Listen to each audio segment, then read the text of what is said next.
말씀의 제목은 선한 양심을 갖는 습관입니다. 이번 주 말씀은 계속해서 습관에 대해서 말씀을 묵상하게 하고 있습니다. 오늘 말씀의 제목이 선한 양심을 갖는 습관인데, 그러면 먼저 생각해야 될 것은 양심은 무엇인가 하는 부분을 먼저 생각해야 할 것 같습니다. 여러분, 양심은 무엇일까요? 여러 가지로 정의할 수 있을 것입니다. 그러나 오늘 챔버스 목사님은 이렇게 정의하더라고요. 양심은 내 안에 있는 능력입니다. 내 안에 최고의 기준을 향하게 하는 능력입니다. 양심은 내 안에 있는 거래요. 하나님이 내 안에 만들어 두신 거래요. 근데 그 양심은 어떤 기능을 갖고 있는가?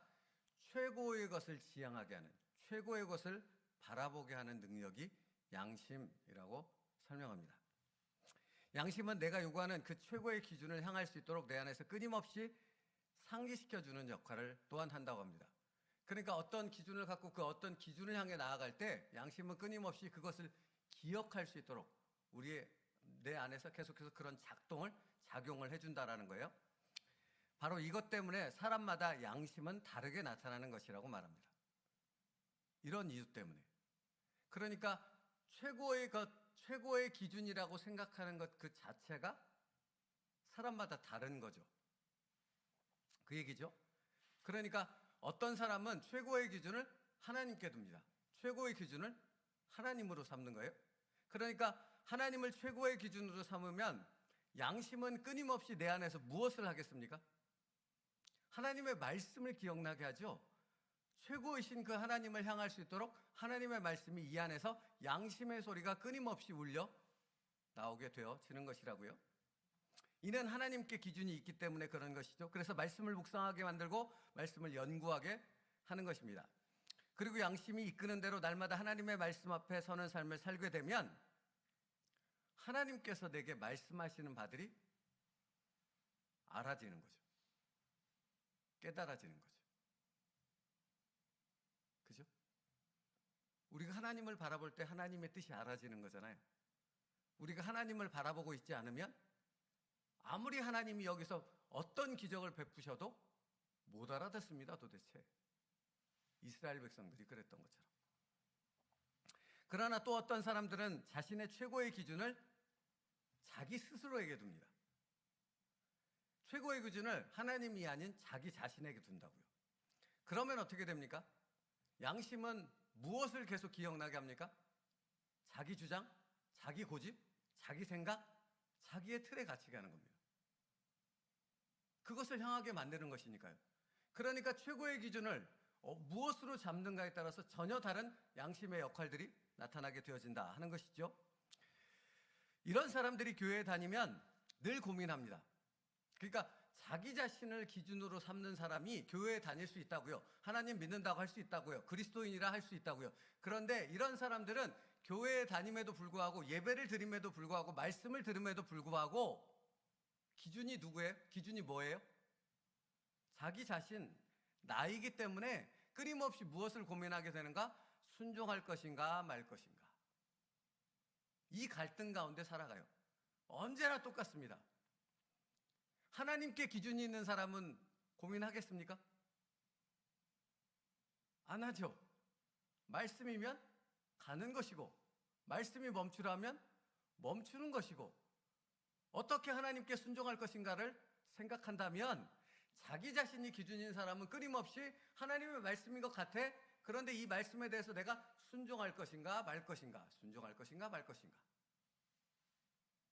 고민하게 된다고요. 왜 이런 현상이 나타납니까? 기준이 자기 자신이기 때문에 그렇습니다. 그 사람이 지향하고 있는 바가 자기 자신이기 때문에 그래요. 하나님의 말씀도 성령 하나님께서 인도하시는 상황도 명확하게 자기 자신을 부인하고 온전한 순종으로 나올 것을 명령하고 있음에도 늘 자기 감정, 자기 생각, 자기 판단, 자기 고집, 자기 틀, 여기에 갇혀서 그 부분이 명확함에도 아닌 부분을 찾는 거죠. 아닐 수 있는 조건들을 자꾸만 고려하게 되는 거죠. 그래서 순종할 것인가 말 것인가를 끊임없이 고민한다는 것입니다. 챔버스 목사님의 표현을 통해서 설명해 볼게요. 양심은 내가 아는 최상의 것에 마음에 초점을 두는 기능으로서 사람마다 양심은 다르게 나타날 수 있습니다. 또한 양심은 영혼의 눈으로서 하나님을 향하거나 스스로 최상이라고 간주하는 것을 향합니다. 그죠? 그렇게 말씀하시죠? 오늘 말씀의 제목이 선한 양심을 갖는 습관이라고 했습니다. 그렇다면 우리는 우리의 삶의 최고의 기준을 어디에 두어야 합니까? 하나님께 두어야 합니다. 만일 내가 꾸준하게 하나님을 뵙는 습관을 가지고 있다면 내 양심은 항상 하나님의 완전하신 율법을 소개하면서 내가 무엇을 해야 하는지를 지시합니다 라고 표현하시더라고요. 그러니까 여러분, 하나님께 최고의 기준을 둔 사람은 고민하지 않는다고요. 어떻게 순종할까? 어떻게 더 하나님을 기쁘시게 할까? 어떻게 더 하나님 앞에 하나님의 뜻에 나를 맞출 것인가를 고민하지, 순종할 것인가 말 것인가를 고민하지 않는다고요. 근데 내가 내 기준이 하나님께 향하고 있지 않으면 끊임없이 하나님의 말씀에 순종할까 말까, 이것에 순종할까 말까 이 생각만 가득하죠.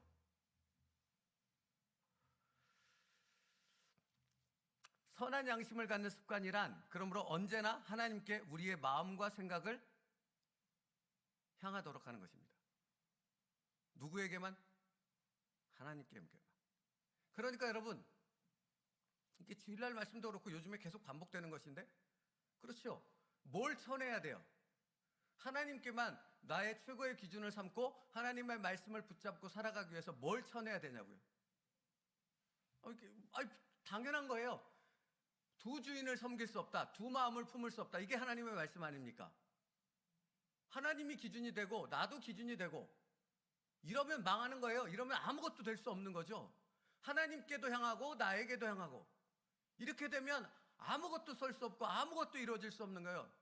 그러니까 아무것도 이루어지지 않는, 믿는다고는 하지만 아무것도 나타나지 않는 사람들의 삶을 보면 그런 현상인 거예요. 이스라엘 백성들이 똑같았다니까요. 여러분, 성경을 보면 분명해요. 내가 언제 하나님이 이스라엘 백성들 향해 왜 너희들 나를 버렸어? 왜 나를 배신했어? 그러니까 이스라엘 백성들의 반응이 그랬다니까요. 안 버렸어요, 하나님. 한 번도 하나님을 버린 적이 없어요. 배신한 적이 없어요. 그러면서 하는 얘기가 뭐라고요? 우리는 하나님도 섬기고 바알도 섬기고, 우리는 하나님도 섬기고 나도 섬기고, 이런 거죠. 그럼 뭐가 돼요? 아무것도 안 되는 거예요. 아무것도 될 수가 없는 거예요. 여러분의 삶이 혼탁함 가운데 아무것도 할 수 없는 희뿌연 가운데 도대체 명확하게 보여지는 것이 없고 무엇을 해야 될지, 무엇을 하지 말아야 될지 뭔가 구분이 하고 분별이 되지 않는 그런 인생을 지속적으로 계속되고 있다면 뭐에 문제가 있는 거예요? 내 기준이 하나님이 아닌 다른 것에 있다라는 의미예요. 나에게 있다라는 의미라고요.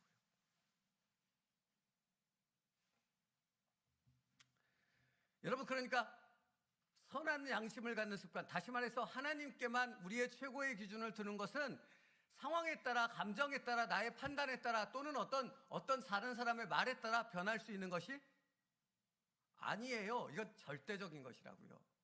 절대적인 것으로 삼아야 한다고요. 너는 하나님께만 소망을 두라. 하나님은 명확히 그렇게 말씀하고 있거든요. 이게 무슨 말인지를, 여러분, 제가 지금 너는 하나님께만 소망을 두라, 이 말이 어렵습니까? 이 문장이 어렵습니까? 안 어렵죠. 이건 학생도 분명히 이해할 수 있는 말입니다. 그런데 머리로만 이해하면 자신의 삶에서는 그게 실제로 순종으로 이어지지 않아요. 절대로. 왜냐하면 감정에 따라서 바뀌게 되거든요. 상황에 따라 바뀌게 되거든요. 그때 어떤 판단에 따라서 늘 바뀌게 되는 거예요.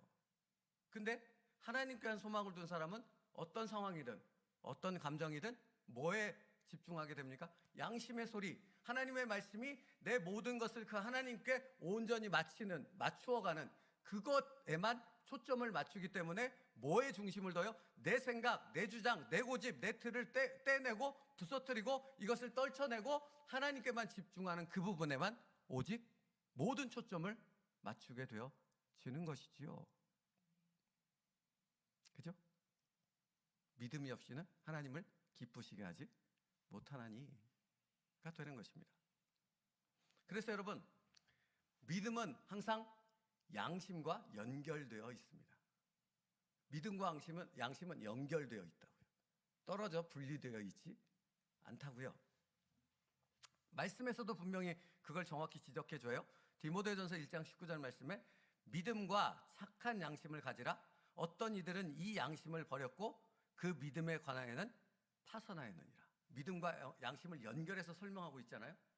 성경은 분명히 그렇게 말씀하고 있다는 거예요. 자, 챔버스 목사님이 이렇게 말합니다. 주의 명령은 어렵지만 우리가 즉시 순종하면 영적인 차원에서 쉬운 것이 됩니다. 주의 말씀은 쉽지 않다고요. 어렵다고요.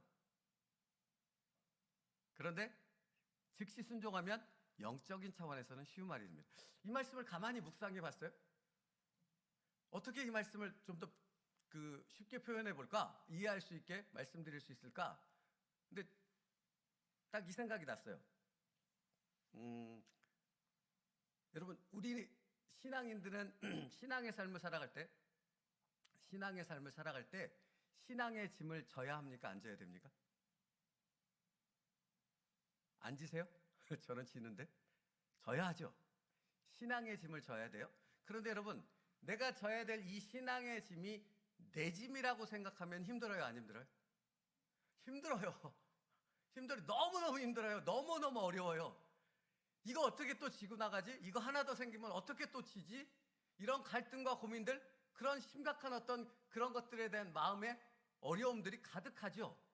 그런데 여러분, 이 생각을 바꿔볼게요. 이 신앙의 짐이 내 짐이 아니에요. 누구의 짐이에요?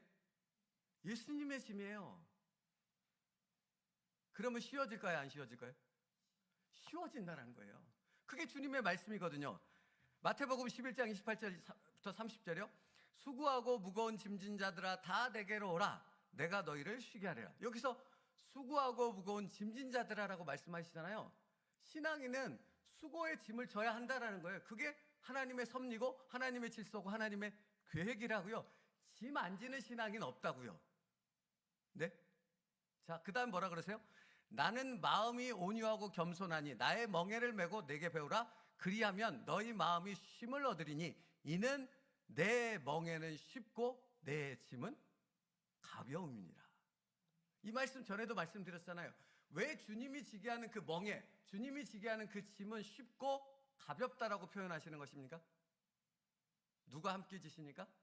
주님이 함께 지시니까. 그러니까 여러분, 이것이 주님의 짐이야 라는 믿음의 고백이 있을 때 그러면 뭐가 되는 겁니까? 이 짐은 누가들 함께 져요? 주님이 함께 져요. 근데 여러분, 이걸 잊지 말라고요. 주님과 함께 지는데 야, 공평하게 져야지 50대 50으로 지자? 나 50, 너네 50? 이럽니까? 아니라고요. 주님이 99.9% 다 지시는 거고 0.00001% 우리는 지는 거라고요. 그러니까 다시 말하면 이게 제 생각은 그렇다고요. 제 묵상은 그렇더라고요. 주님께서 짊어지는데 나는 지는 척하고 그 주님의 짐에 같이 얹어서 가는 거예요. 그래도 어쨌든 지긴 지는 거예요.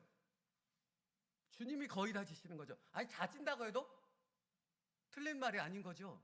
그게 주님의 짐이라고요. 그러니까 이것이 주님의 짐이야 라는 고백이 되어지게 됐을 때 우리는 주님과 함께 지는, 주님께서 지고 가는 것에 내가 함께하는 그 놀라운 은혜 가운데로 들어가게 되어지는 그 축복을 누리게 되어진다고요. 쉬워요, 어려워요? 쉽다고요. 그래서 쉬운 거라고요.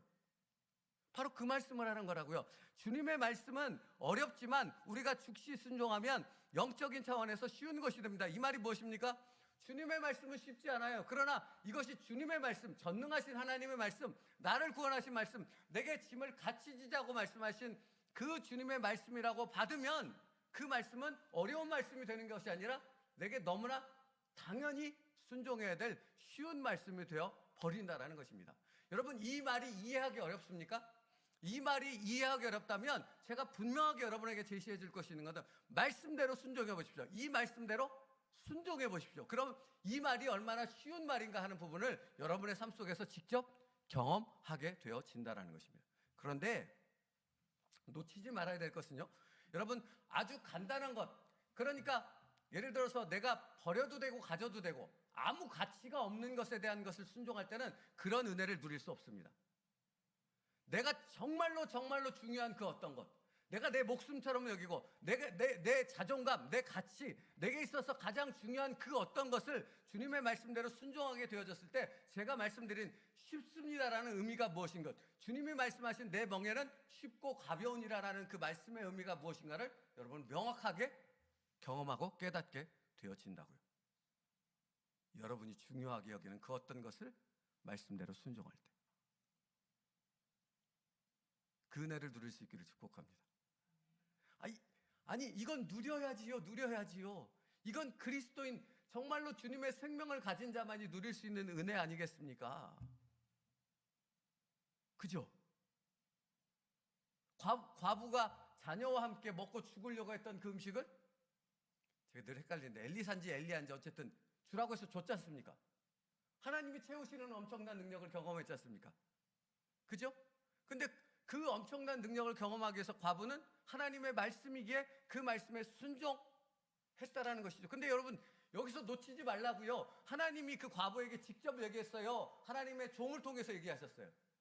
하나님의 종을 통해서 얘기했다고요. 하나님의 전능하심을 믿고 하나님의 신실한 종을 통해 선포되는 그 말씀을 주님의 말씀으로 받고 자기가 가장 귀중하게 여기는, 가치 있게 여기는, 가장 아끼는 그것을 주님의 말씀대로 순종하게 되어졌을 때 그 순종을 통해 내 짐은, 내 멍에는 가볍고 쉬우니라는 그 주님의 말씀의 놀라운 은혜 가운데로 들어가는 내가 되어질 수 있다고요. 이 은혜를 놓치지 말라고요. 이 은혜를 당신의 삶 가운데 지금 하나님께서 펼쳐가고 있다고요. 그런데 그걸 분별하지 못하면 끊임없이 하나님 내가 순종할 수 있는 말씀을 주세요라고 불만만을 요구하는 요나처럼밖에 살아갈 수 없는 어리석은 인생이 되어지지만 그 생각을 바꿔서 이 짐이 주님의 짐이고 이 말씀이 주님의 말씀이고 지금 내 상황의 모든 것을 이끄시는 분이 전능하신 하나님임을 신뢰하며 나아간다면 그 모든 것을 책임지시는 분은 누구라고요? 전능하신 하나님이시라고요. 말씀하셨기 때문에 그렇습니다. 약속하셨기 때문에.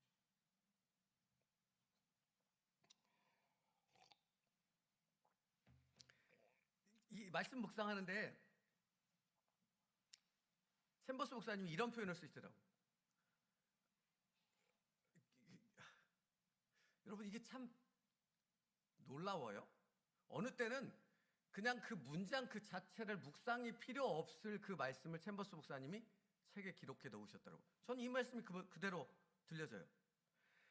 내가 만일 내면 세계에 시비가 있으면 당장 그 일을 멈추십시오.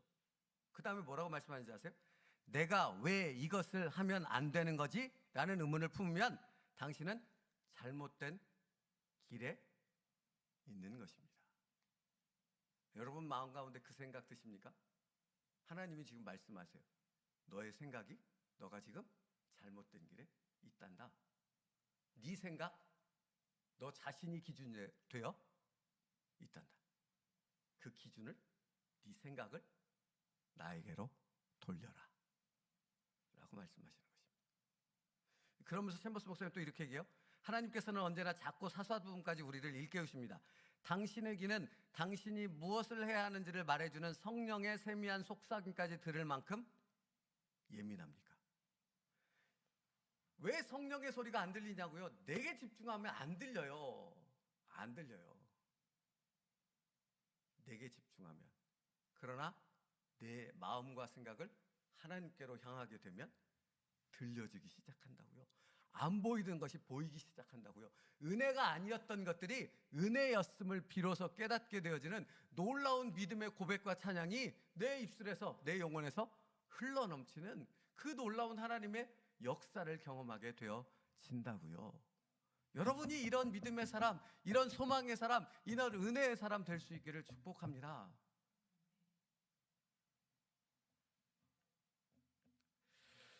주님은 천둥 같은 음성으로 오시지 않습니다. 주님의 음성은 세미해서 쉽게 무시하게 됩니다.